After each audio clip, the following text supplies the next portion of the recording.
akan menjelaskan apa itu sahabat. Ada. Kakak mau tahu siapa sahabat kalian? Coba tunjuk.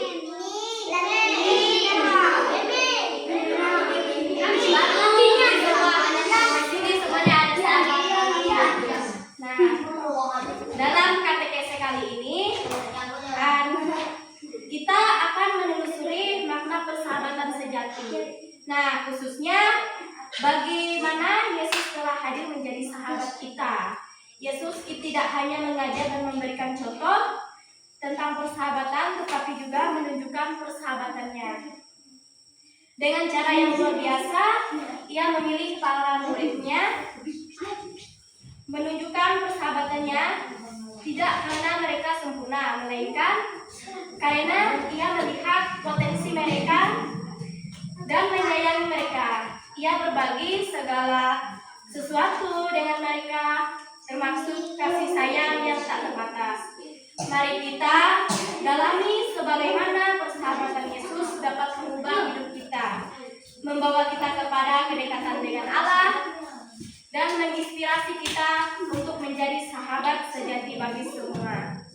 Dengan menghayati persahabatan Yesus, kita akan semakin merasakan kehadirannya dalam hidup kita dan menjadi terang bagi dunia. Nah, sebelum itu kita hening bersama-sama. Kakak akan memimpin doa untuk kita semua pada hari ini. Nah, kita hening semua. Sebelum kita berdoa, terlebih dahulu kita mengangkat kemenangan Tuhan Yesus Kristus dengan tanda salib dalam nama Bapa dan Putra dan Roh Kudus. Amin. Tuhan Yesus, sahabat sejati kami datang ke hadirat-Mu dengan sukacita dan syukur atas anugerah persahabatan yang tak ternilai. Terima kasih karena Engkau telah berkenan menjadi sahabat kami yang setia, yang selalu mendengarkan jeritan hati kami, dan yang selalu ada untuk kami dalam suka dan duka.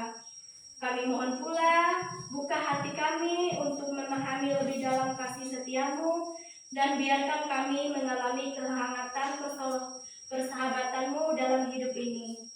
Ajari kami untuk mengenal Engkau dengan lebih baik, agar kami semakin mencintai-Mu dan semakin dapat mengaplikasikan ajaran-Mu dalam kehidupan sehari-hari. Tuhan Yesus, tuntunlah kami dalam pelajaran katekese ini, agar kami dapat memahami betapa besar kasih-Mu yang telah Engkau curahkan kepada kami, dan agar kami dapat menjadi sahabat sejati bagi sesama, seperti yang Engkau ajarkan kepada kami. Dalam nama Bapa dan Putra dan Roh Kudus. Amin. Nah, sini kakak akan membacakan kitab suci. Sebelum itu kakak mau bertanya dulu, apakah kalian semua tahu apa itu kitab suci? Tahu. Nah, yang tahu boleh diceritakan apa itu kitab suci. Mohon siapa yang bersedia? Obi bisa? Nanti kalau siapa yang berani menjawab akan kakak kasih hadiah. Coba, siapa yang berani menjelaskan apa itu kitab suci? Salah dan benar itu tidak akan, nanti kalau salah bisa kakak ajarkan, bisa kakak kasih tahu di mana salahnya, bisa kakak luruskan. Nah, cepat, siapa yang mau? Obi, ayo Obi mewakili teman-temannya. Kitab suci itu untuk mengajarkan kita yang baik. Bagus, terus apa lagi? Nah, baik, makasih ya Obi, karena jawaban kamu benar. Kitab suci itu adalah kitab yang bersumbernya baik. Di sini terdapat ajaran-ajaran gereja. Ini adalah kitab suci ini, itu adalah ajaran gereja. Di sini kita bisa belajar tentang hal-hal yang baik dari Yesus. Di kitab suci ini tidak ada mengajarkan yang tidak baik, tetapi mengajarkan yang baik. Di sini juga ada terdapat dalam ayat Alkitab, ketika pipi kananmu ditampar, maka berilah juga pipi kirimu. Nah, itu menandakan bahwa ketika kita dijahati orang lain, kita jangan membalasnya, melainkan kita harus berbuat kasih kepada sesama kita, agar pintu hatinya bisa tergerak. Yang awalnya dia jahat kepada kita, bisa baik kepada kita, karena perlakuan kita itu tadi. Nah, terima kasih. Nah, di sini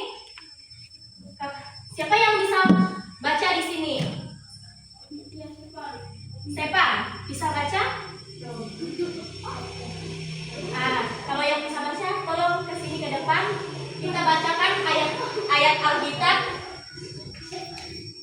Nanti kita dengar bersama-sama. Nanti kakak akan kasih tahu. Sini, maju ke depan. Siapa namanya? Stefan, ayo maju ke depan. Jangan malu-malu. Di sini sedikit kok. Nah, kamu baca dari ini. Ini kan bacaan bulannya sebab 12. Kamu baca dari sini sampai sini saja ada. Teman-teman, kita diam ya, kita mendengarkan kawan kita. Bacaan Injil Yohanes.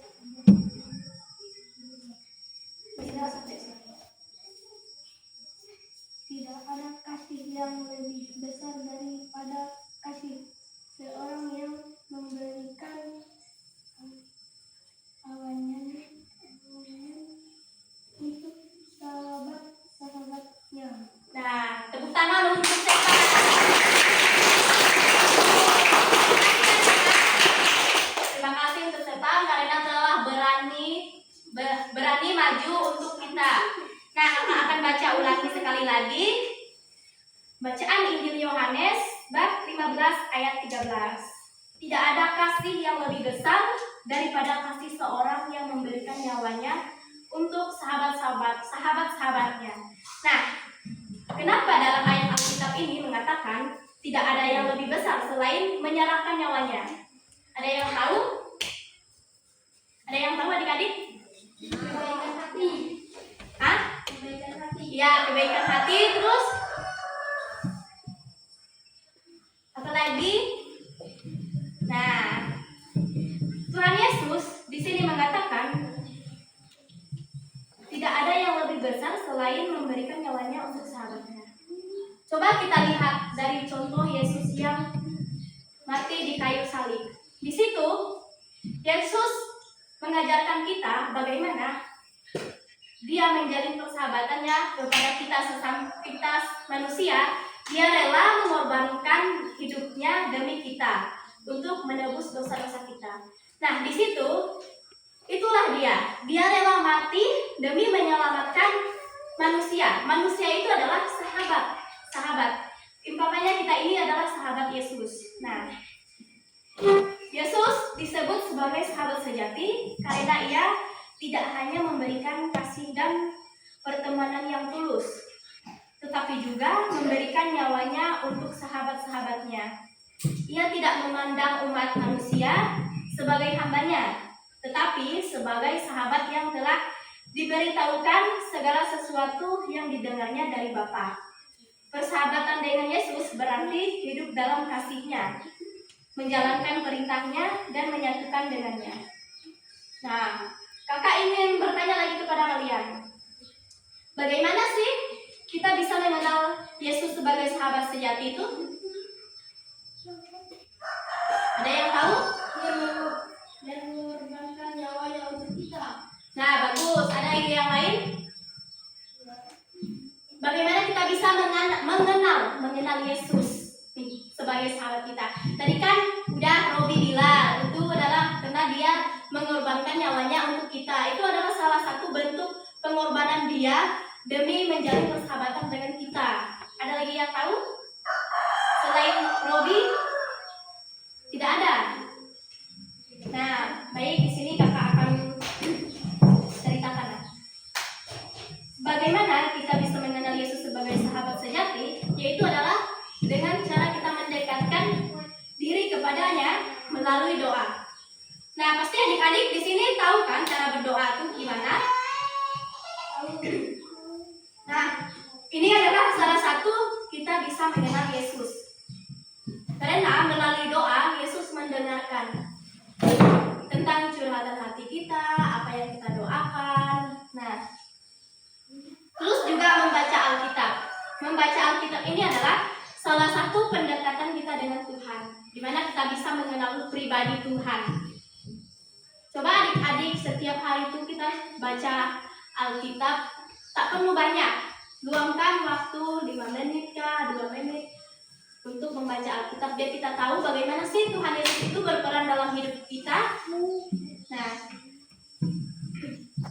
menjauhi dosa. Ini juga adalah salah satu bentuk kita bisa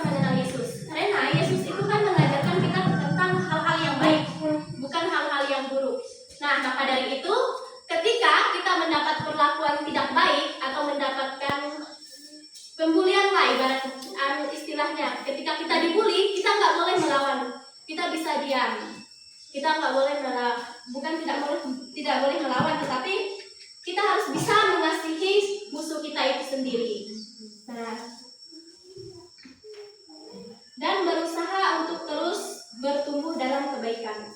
Nah, maksud dari bertumbuh dalam kebaikan ini seperti ini tadi.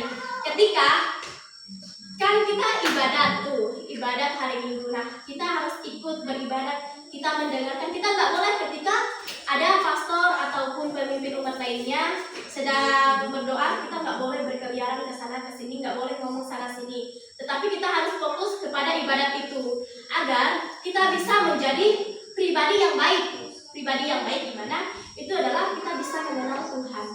Melalui itu kita bisa mengenal Tuhan. Karena ketika kita fokus pada satu tujuan, kita akan mendapatkan makna dari apa yang kita cari tersebut.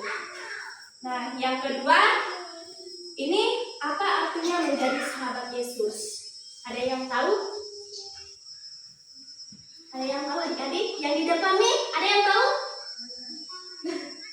Tidak. Baik, dan kakak akan menjelaskan. Menjadi sahabat Yesus itu adalah berarti kita menjalani hidup yang kudus. Hidup yang kudus itu seperti apa? Seperti kita berbuat hal-hal yang baik di dalam hidup kita. Kita harus bisa menggarami diri kita agar kita bisa menjadi sahabat yang baik untuk Yesus. Nah, berbuat baik kepada sesama sudah termaksud salah satu tindakan cinta kasih dalam Yesus Kristus. Nah, kakak mau bertanya kepada kalian, apa kalian pernah berbuat baik kepada teman kalian? Hah? Tidak ada? Kalau pernah, tolong jawab bersama-sama. Apakah kalian pernah berbuat baik kepada teman kalian? Kakak mau tahu dong salah satu contohnya itu yang seperti apa? Ketika kalian berbuat baik kepada teman kalian, contohnya seperti apa? Kalau kita makan kue, kita bagi sama teman-teman. Aduh, betul, tepuk tangan. Ada lagi yang lain? Selain berbagi kue, biasanya kan menolong teman dengan misalkan dia jatuh, kita membantu dia bangun. Itu kan salah satu perbuatan yang baik. Membantu orang tua juga itu salah satu perbuatan yang baik, seperti mencuci piring, nyapu lantai. Itu adalah termasuk perbuatan yang baik, adik-adik. Pasti kakak rasa kalian pernah berbuat baik kepada teman kalian. Kalau misalkan, terutama tadi contohnya ya, yang Robi bilang tadi itu adalah ketika kita mendapatkan makanan, kita harus berbagi kepada kawan kita. Nah, itu dia salah satu perbuatan yang baik. Yang keempat, bagaimana Yesus menunjukkan persahabatannya kepada kita. Ini bagaimana ya Yesus menunjukkan persahabatannya kepada kita? Ada yang tahu? Dengan cara apa Yesus menunjukkannya? Ayo dong jawab adik-adik. Nanti kakak kasih hadiah kalau bisa ada yang jawab. Salah benar itu nggak apa-apa, karena kita di sini sama-sama belajar. Kita sama-sama mencari informasi atau mencari pengalaman baru agar kita bisa saling bertukar pendapat. Kakak tidak akan memakan kalian kok kalau kalian salah jawab. Nggak apa-apa, salah atau benar itu urusan lain. Yang penting kita berani dulu, berani untuk bersuara, berani untuk berpendapat. Itu salah satu juga hal yang baik. Itu juga bisa membuat kita menjadi sahabat Yesus. Karena dia membuat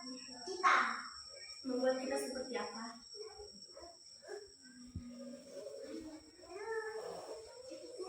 Membuat kita seperti ini juga baik loh. Karena kan yang awalnya kita tadi tidak tahu menjadi tahu, itulah salah satu contoh hal yang baik. Mungkin itu yang dimaksud sama adik ini.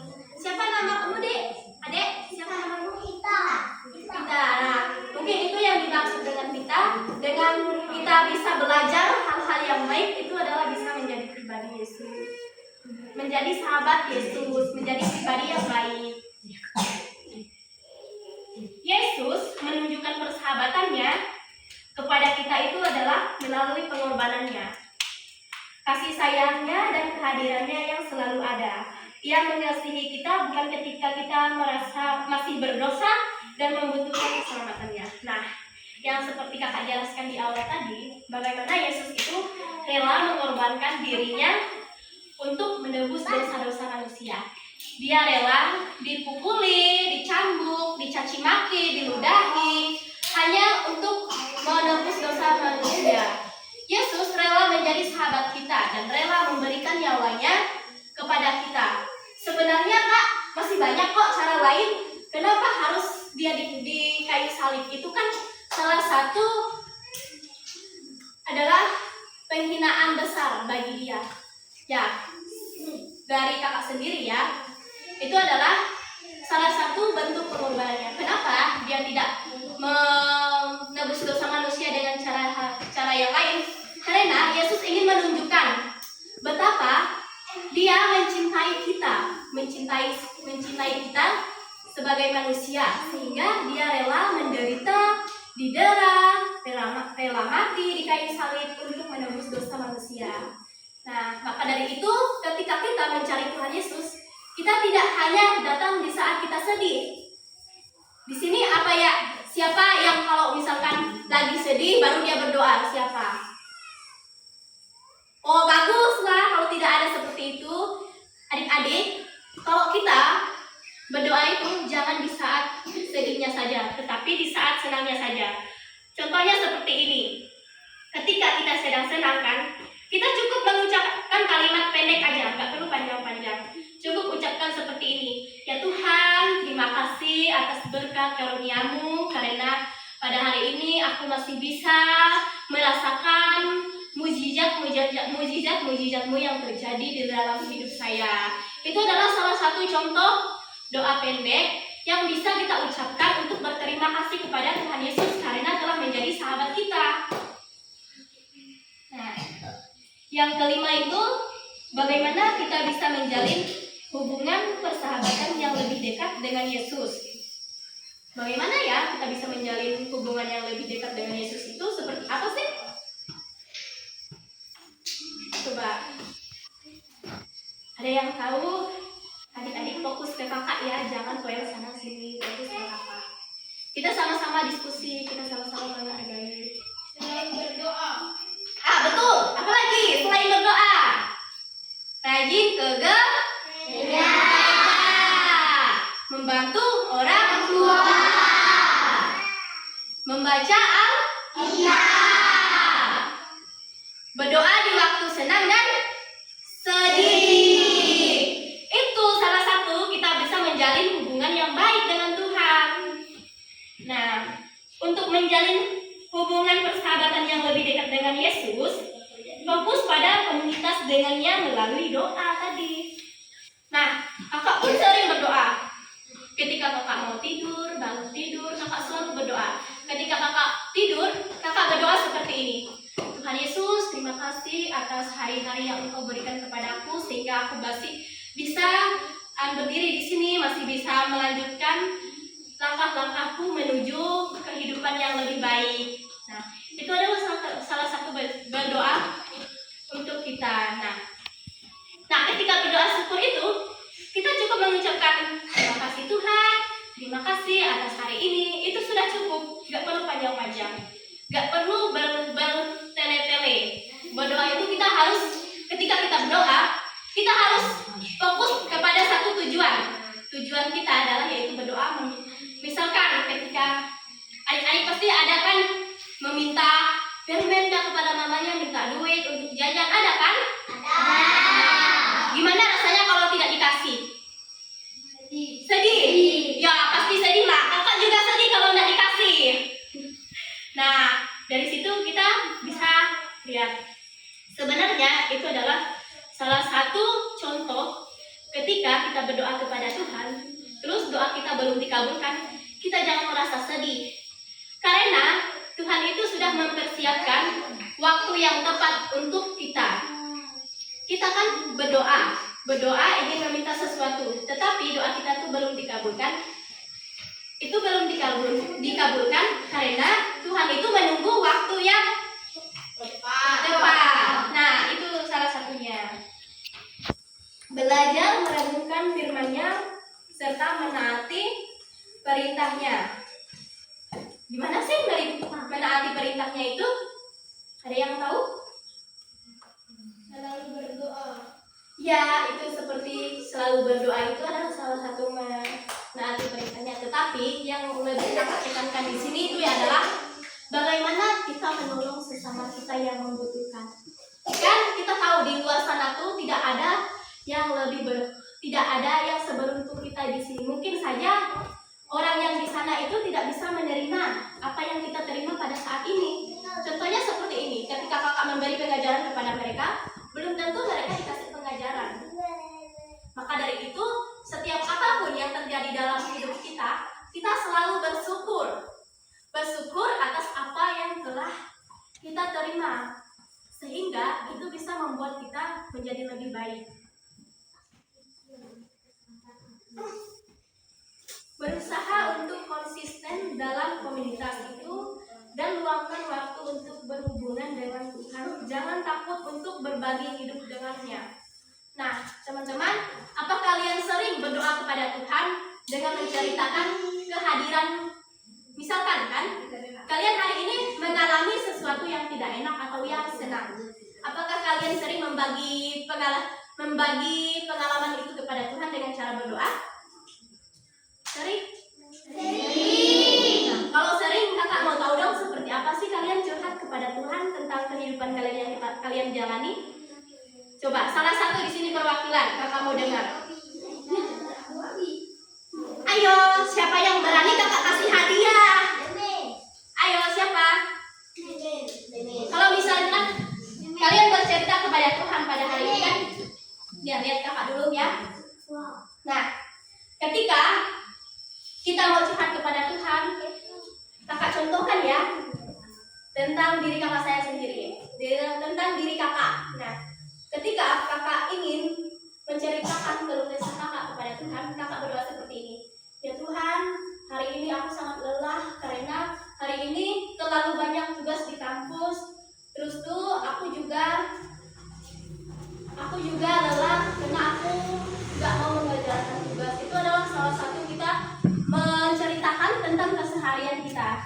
Termasuk ketika kita sedih, ini ya kakak contohkan. Ketika kakak sedih, kakak bercerita, ya Tuhan, kenapa ya orang-orang di sekitar kakak itu sangat menyakitkan? Aku tidak suka ya Tuhan tentang perlakuan mereka kepada saya itu seperti ini.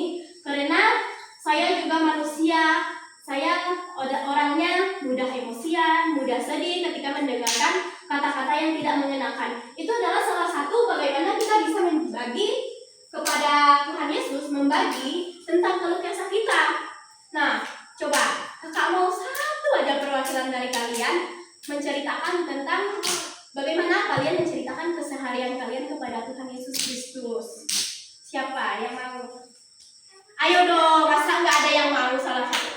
Saking banyaknya loh di sini, masa satu pun nggak mau? Siapa? Karin mau? Karin? Ya udah, kalau gitu kita suruh yang nunjuk aja Sipa ke depan. Ayo deh, jangan malu-malu, ayo maju. Maju ke sini. Kamu ceritakan tentang keluh kesahmu kepada Tuhan. Bagaimana sih kamu berterima kasih kepada Tuhan? Cerita aja. Salah benar itu belakang. Gimana coba cerita? Nah, misalkan Sipong jatuh misalkan. Tuhan, hari ini aku jatuh karena aku ceroboh. Soalnya aku tidak memperhatikan langkah aku. Kayak gitu. Coba bagaimana? Ceritakan kepada teman-teman. Obi, sini Obi. Sipa juga sini. Sipa dengan Obi, ya Sipa berani. Obi kasih contoh dulu kepada Sipa bagaimana sih Obi menceritakan kesehariannya kepada Tuhan dengan berbagi keluh kesahnya. Gimana Obi? Kita kasih sharing kepada teman-teman kita. Tuhan, saya hari ini jatuh karena saya tidak memperhatikan jalan. Nah, itu adalah salah satu bagaimana Obi menyampaikan tentang kecerobohan dia. Padahal kan Obi dah tahu Tuhan, meskipun Tuhan sudah tahu dia jatuh itu karena kecerobohannya, tetapi Tuhan masih bisa mendengarkan dia. Nah, Siva bagaimana? Kalau Siva bingung, minta ajarkan sama Obi. Gimana? Siva?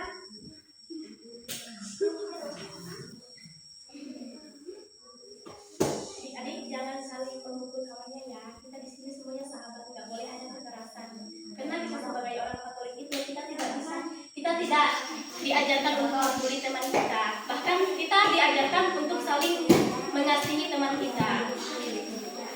Kita diam dulu, dengarkan Siva. Bagaimana Siva?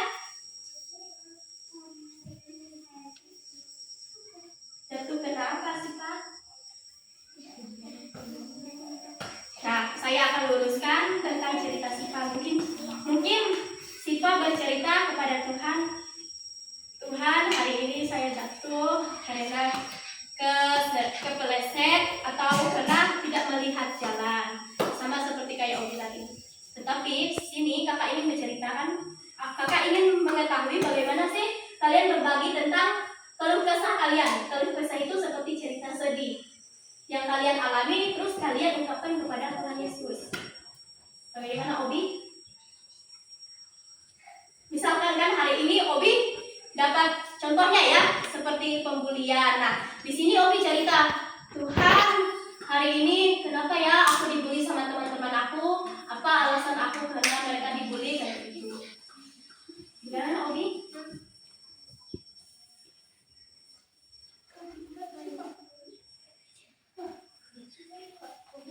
Ayo dong, bersuara. Kita kan di sini saling kenal kan? Kalau saling kenal tuh kita sudah tidak malu lagi, karena kita sudah memahami satu sama lain. Gimana Obi? Oh, oke ya.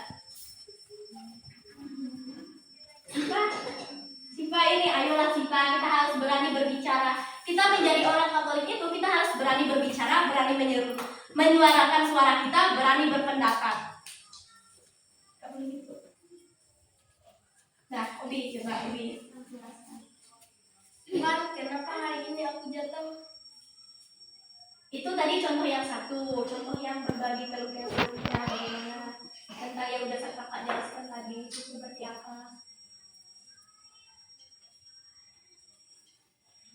Misalnya ya, kakak dulu waktu SMP tuh kan kakak tidak cantik, kulit kakak hitam, muka kakak jelek tuh. Nah, ada salah satu kawan satu kelas kakak tuh, dia nggak suka kan lihat kakak karena katanya kakak jelek, karena kakak ini katanya tidak cantik seperti yang lain. Nah, sehingga di situ kakak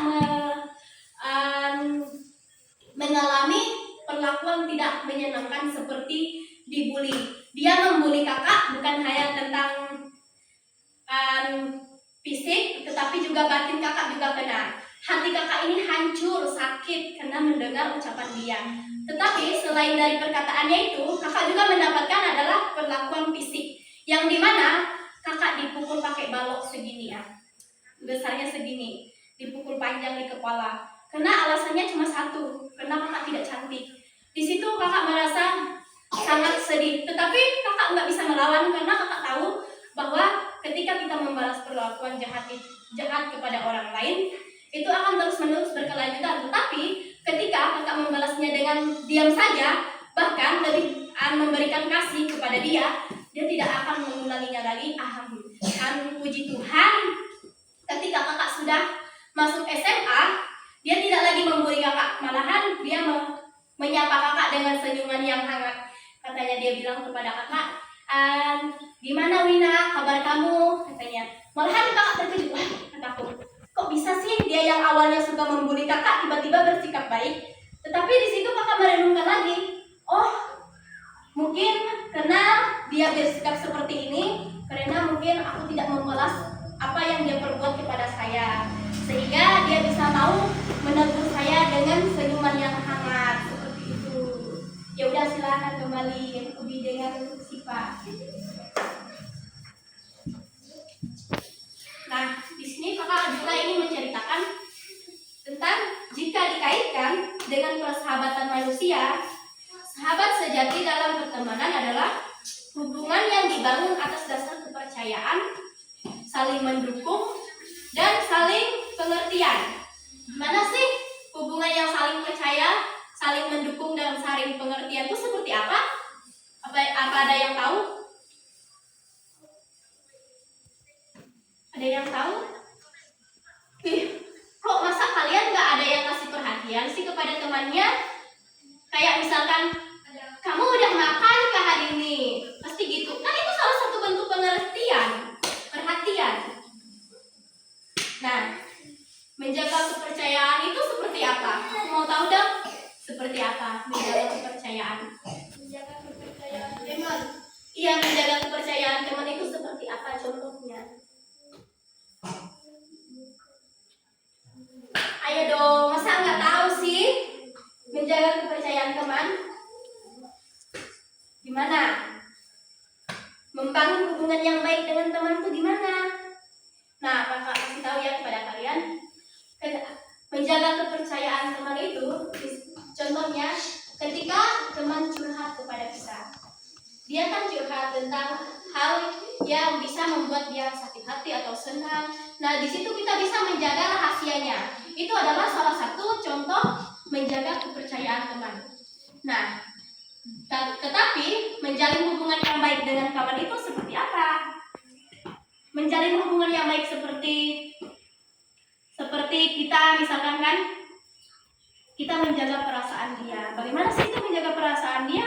Kok udah membangun kepercayaan? Ini ada lagi. Menjaga perasaannya itu adalah kita bisa menjaga ucapan kita. Karena ucapan itu adalah salah satu yang mematikan. Ketika kita mengucapkan kata-kata yang tidak baik kepada teman kita, itu bisa membunuh batin dia. Walaupun sekecil apapun. Karena kita sebagai manusia itu, kita tidak tahu mana bentaknya seseorang itu.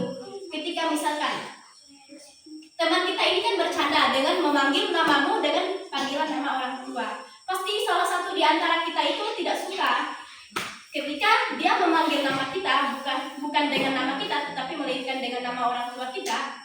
Nah, di situ kita pasti marah.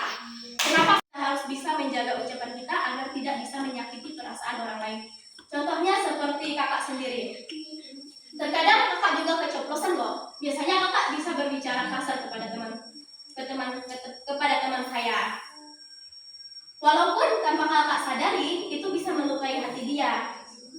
Tetapi dengan itu kita bisa berkomunikasi yang baik sama teman dengan cara bilang kepada dia, bertanya kepada dia, apakah ucapanku ini menyakitkan bagimu? Nah, di situ kan dia akan memberikan penjelasan bahwa ketika dia merasa sakit, dia akan bilang. Ketika dia merasa tidak sakit, dia akan bilang tidak. Nah, dari situ kita bisa membangun persahabatan yang baik.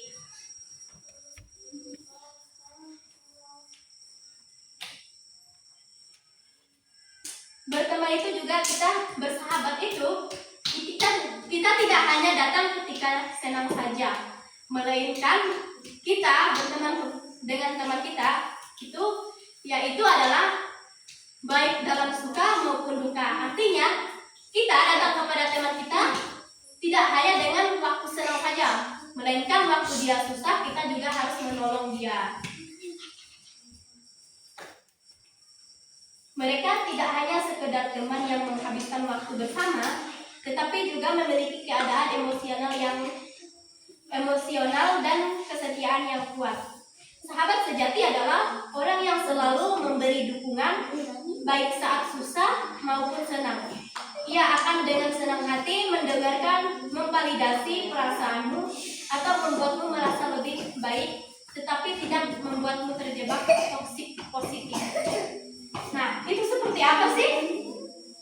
Seperti yang Kak jelaskan tadi, kita berteman itu bukan hanya untuk kepentingan saja, bukan hanya untuk mencari keuntungan, tetapi kita berteman itu adalah mencari seseorang yang bisa hadir di dalam diri kita, yang bisa hadir di saat kita dalam senang maupun dalam susah.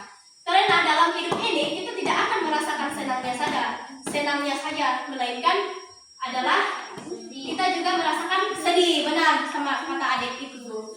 Nah, maka dari itu kita berteman, kita jangan memilih-milih, warna kulit, warna bentuk muka, bentuk rambut, itu kita jangan memilih-milih. Tetapi kita berteman, kita bisa berteman kepada siapa saja, jangan tanpa harus memilih, tanpa harus melihat suku, melihat ras.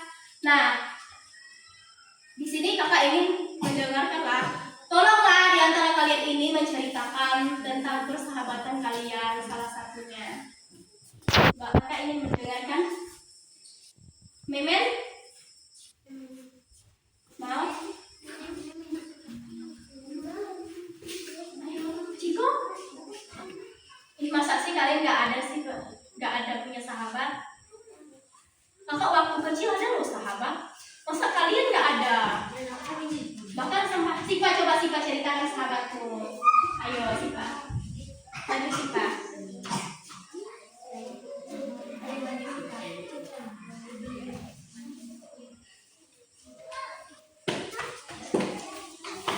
Sipa, ceritakan gimana sahabatmu. Ini kan aku lihat ya, kalian nih kan sama siapa teman kamu? Memen. Nah, gimana keseharianmu menjalankan persahabatan kalian dengan Memen, Maot, Indri atau Umi itu? Yang besar sih Pak, suaranya yang besar.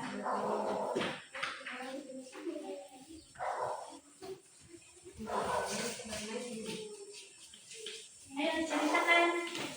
Misalkan kan, aku tiap hari itu pergi ke tempat kawan aku namanya Mawar, karena aku suka bermain sama dia. Kami bisa menghabiskan waktu, kami biasanya mandi di sungai, biasanya makan bersama-sama, main pasir. Itu kan salah satu kegiatan dalam persahabatan. Gimana sih Pak? Atau Sipa mau menceritakan tentang keseharian Sipa dalam itu mandi di sungai yang suka berlama-lama. Gimana sih coba cerita? Ayo dong. Teman-temannya nih penasaran kan? Kalian penasaran nggak? Penasaran. Udah penasaran. Ayo Sipa, bagaimana sih? Masa kakak terus yang cerita? Masa kalian nggak mau cerita? Ayo, gimana Sipa? Ayo. Jangan malu-malu. Ayo Sipa, satu kata aja nanti kakak ceritakan bagaimana. Apa? Besar-besar suaranya. Iya. Mungkin Sepan, siapa itu? Yang itu di belakang? Rizky, coba Rizky cerita tentang sahabat kamu. Rizky, Robi yang di sampingmu itu sahabat atau bukan? Robi, itu sahabat atau bukan?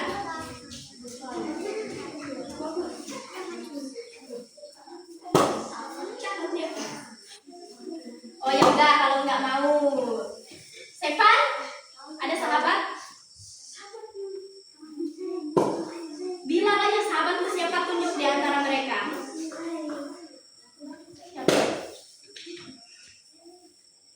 Siapa? Lula, sahabatmu siapa di sini?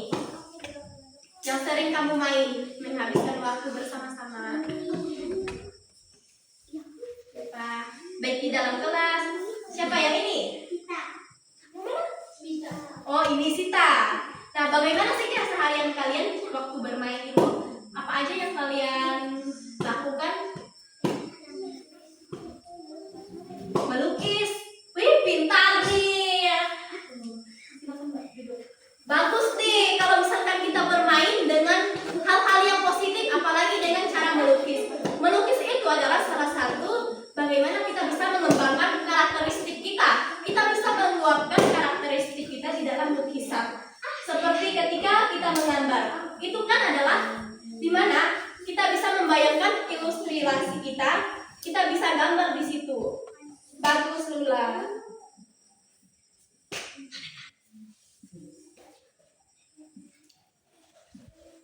Nah, persahabatan yang positif dapat membawa berbagai bentuk dan berbagai dampak positif melalui dari peningkatan kesehatan mental dan fisik hingga pertumbuhan pribadi dan sosial. Teman yang baik dapat memberikan dukungan emosional, membantu mengatasi masalah, dan mendorong kita untuk menjadi versi terbaik dari diri kita sendiri.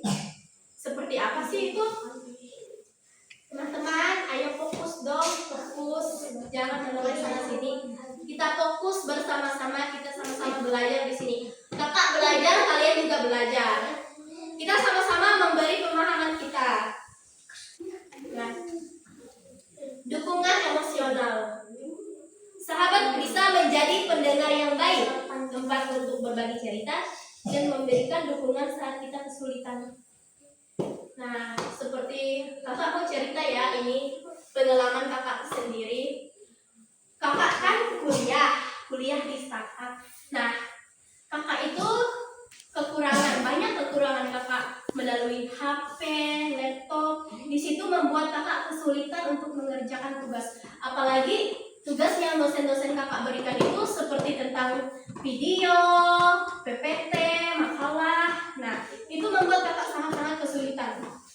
Tetapi karena kakak mempunyai teman, kakak bisa mengerjakan tugas itu dengan cara meminjam punya teman.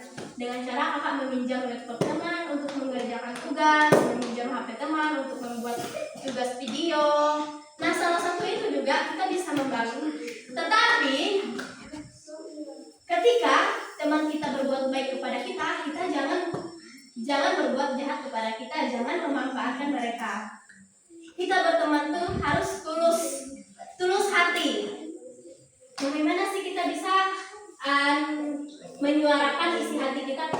Misalnya dalam persahabatan ini kan pasti adanya yang namanya dorongan emosional. Nah, dorongan emosional ini bisa berupa tentang amarah, rasa kesal, kecewa kepada teman kita.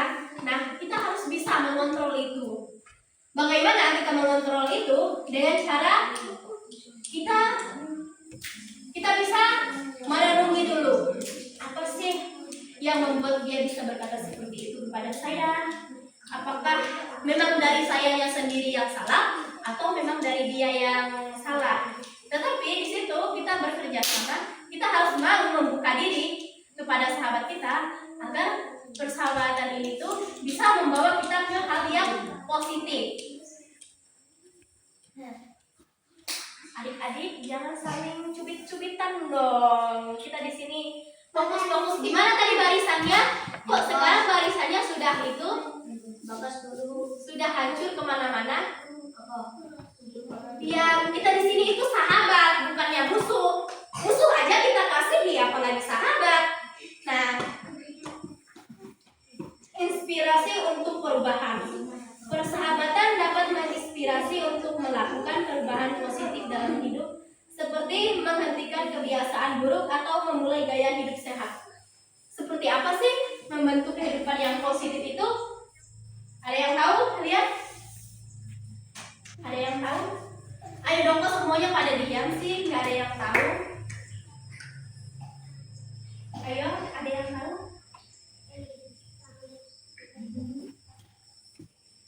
Nah, kakak yang di sini cerita. Kakak kan dulunya orangnya nakal ya. Waktu SD itu kakak sangat-sangat nakal. Kakak susah diatur, nggak mau mengerjakan tugas, nggak mau masukin baju ke dalam, kayak preman lah dulu kakak waktu SD. Tetapi ketika kakak beranjak masuk di bangku SMP, di situ kakak sudah mulai berubah karena kakak berteman dengan orang yang berperilaku positif. Mereka semuanya itu perilakunya tentang hal-hal yang baik, sehingga sedikit demi sedikit kakak bisa merubah. Bagaimana sih aku harus berubah ke hal yang lebih baik seperti mereka? Karena selama kakak sekolah di SD itu, kakak kan orangnya nakal sekali, malahan lebih dari kalian. Kakak sering tonjok-tonjokan sama kawan kakak, baik cowok maupun cewek. Kakak sering bentak-bentak. Malahan di kelas biasanya kakak nggak mau dengarkan, omongan guru. Tetapi ketika kakak sudah meranjak di bangku SMP, SMA, di situ kakak sudah mulai mengerti bagaimana kakak harus bisa merubah diri kakak ke hal yang lebih baik, sehingga kakak bisa seperti ini. Kalau kakak tidak bisa merubah perilaku kakak yang jelek ini tadi, kakak nggak mungkin bisa berada di sini. Nggak mungkin kakak bisa menggunakan alma mater ini, alma mater dari kampus kakak. Nggak mungkin kakak bisa berdiri di sini. Nggak bisa kakak menggunakan ini kalau kakak masih nakal. Karena ketika kita mau berubah, itu tergantung dari diri kita sendiri. Kita harus memikirkan. Kita juga jangan memikirkan diri kita saja. Kita harus mikirin orang tua kita. Orang tua kita sudah susah payah untuk mengajarkan kita agar lebih baik. Ya, ketika kita diberi peluang untuk bisa berubah, maka berubahlah. Jadilah dirimu, cari jati dirimu. Meskipun terkadang kakak juga sering bertanya-tanya di dalam hati kakak, apa sih yang aku cari? Apa sih kenapa aku bisa di sini? Terus yang paling sering kakak tanyakan dalam diri kakak, siapa sebenarnya diri saya ini? Siapa sebenarnya diri saya ini? Bahkan sampai sekarang kakak bisa belum mendapatkan jawaban siapa diri kakak. Yang kakak hanya tahu cuma identitas saja, tentang nama kakak siapa, kakak berjenis kelamin apa, itu saja yang kakak tahu. Tetapi dalam jati diri saya belum bisa menemukan siapa diri saya yang sebenarnya. Maka dari itu kakak berusaha untuk mencari siapa diri kakak ini. Siapa, mampukah saya menjalankan setiap apa yang saya ambil? Keputusan apa yang saya ambil, apakah saya mampu untuk menjalani keputusan itu tersebut? Apakah saya bisa memberikan keputusan ketika kakak dihadapkan kepada dua pilihan? Dua pilihan yang membuat kakak sulit untuk memilih, karena dua-duanya itu sama-sama penting di dalam hidup kakak. Tetapi kakak dikasih dua pilihan. Dikasih dua pilihan tuh memilih cuma satu yang bisa dipilih. Tetapi di antara keduanya ini kakak sama-sama menginginkannya.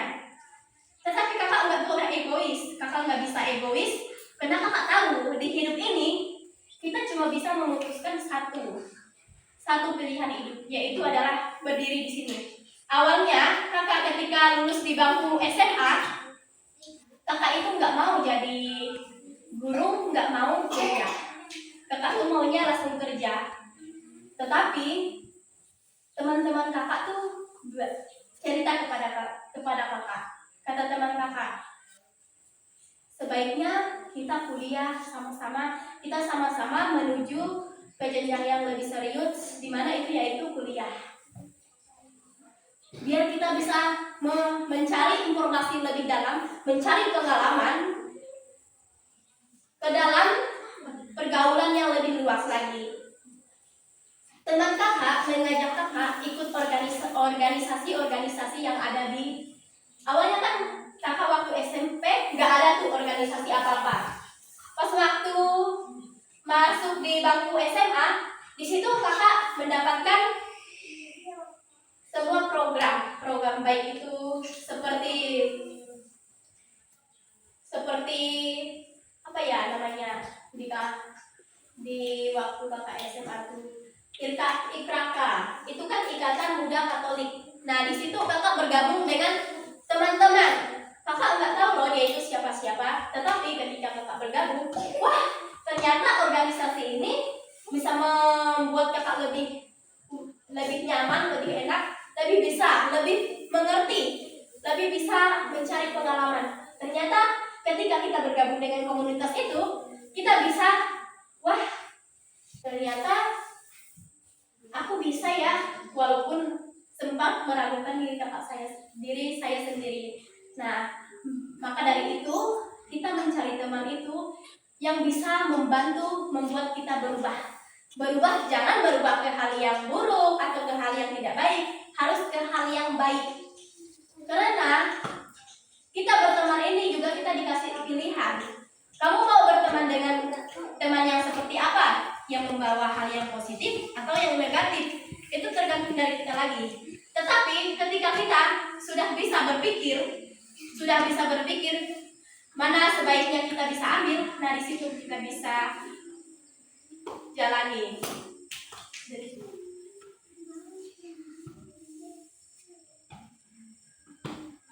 Mengurangi stres. Bersama teman dapat mengurangi tingkat stres karena kebersamaan dan aktivitas yang menyenangkan dapat menenangkan pikiran. Nah, kakak di sini juga mau cerita. Kakak kan dapat tugas nih dari dosen. Banyak sekali, mulai dari bikin video, bikin makalah, bikin berkatekese, wawancara, sebagainya. Banyaklah. Nah, di situ kakak merasa stres.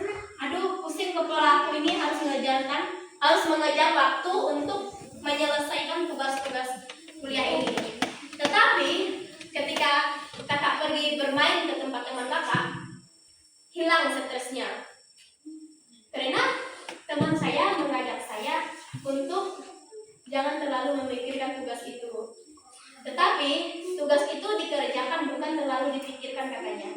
Dan di situ kakak bisa mikir, oh ternyata ini baik juga kata kakak. Ternyata ini bisa juga membawa diri saya ke hal yang positif ini tadi, yang dimana awalnya kakak merasa stres, merasa bingung untuk mengerjakan tugas, kakak jadi bisa lebih percaya diri.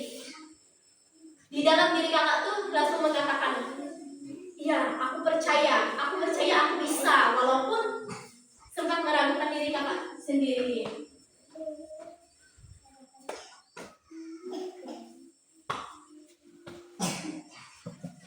Nah,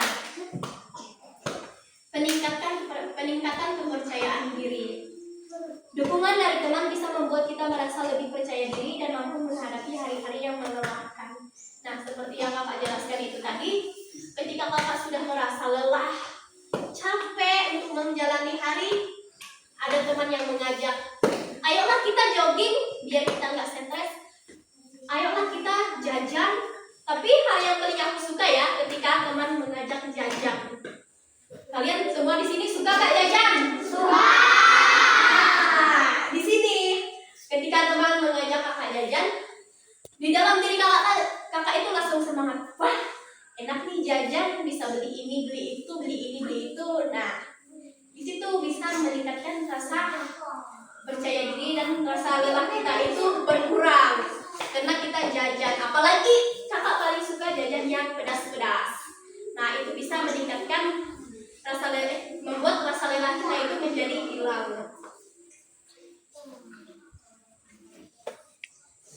Nah, selain teman, keluarga juga bisa menjadi sahabat karena hubungan yang saling terbuka, menghargai satu sama lain, bisa membangun persahabatan dengan keluarga sehingga menjalin kebersamaan yang harmonis dan bahagia. Nah, cara membangun persahabatan dengan keluarga yaitu komunikasi yang terbuka, di mana saling terbuka cerita, baik suka maupun duka, adalah kunci untuk membangun persahabatan dalam keluarga.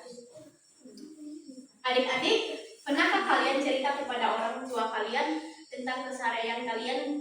Misalnya ya, kakak ambil contoh misalnya, pas waktu pulang sekolah kalian mendapatkan tugas dari guru atau PR ya, pekerjaan rumah. Apakah kalian cerita kepada orang tua? Cerita kan? Ini kan. Nah, kakak pengen tahu dong, salah satu di antara kalian maju di depan ini cerita. Bagaimana sih kalian cerita kepada orang tua kalian ketika kalian mendapatkan tugas pekerjaan rumah? Salah satu.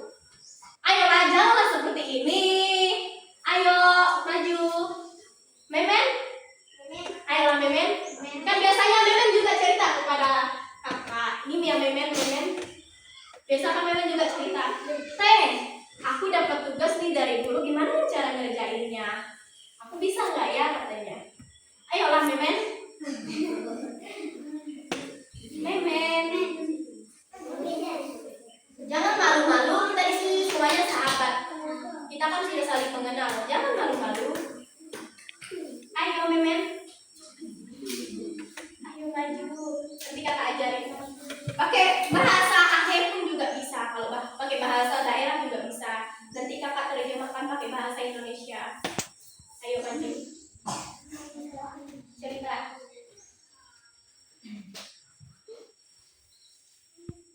Cerita bagaimana numpangnya memen kepada kaulah Tuhannya adek namun tugas sekolah.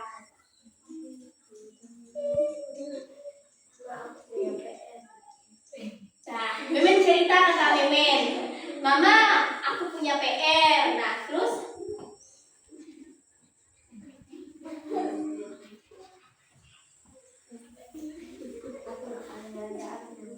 Memen bilang katanya, Mama, aku punya PR, tetapi aku nggak bisa mengerjakannya karena sulit. Nah, bagaimana tanggapan orang tua? Tentunya tanggapan orang tua pasti langsung memberi perhatiannya kepada Memen. Pasti Mama Memen mau mengerjakan tugasnya, membantu. Seperti ini loh cara mengerjakannya itu. Seperti ini. Misalnya contohnya itu seperti tambah ya. Nah, misalkan 1 ditambah 1 itu berapa? Nanti mamanya kasih alamat kepada Memen. Nah, katanya 1 tambah 1 itu sama dengan berapa? Ini kan tanganmu seperti ini. Ini kan 1. Dan ini 1. Jadi ditambah jadi berapa? Nanti kamu hitung jari kamu itu ada berapa jadinya kalau disatukan. Tentunya jadi 2 kan? Nah, Memen jadi mengerti karena mamanya memberi arahan, bukan langsung mengerjakan tugasnya. Itu salah satu bentuk kita menjaga persahabatan dengan orang tua juga untuk kecilnya. Nah, makasih Memen.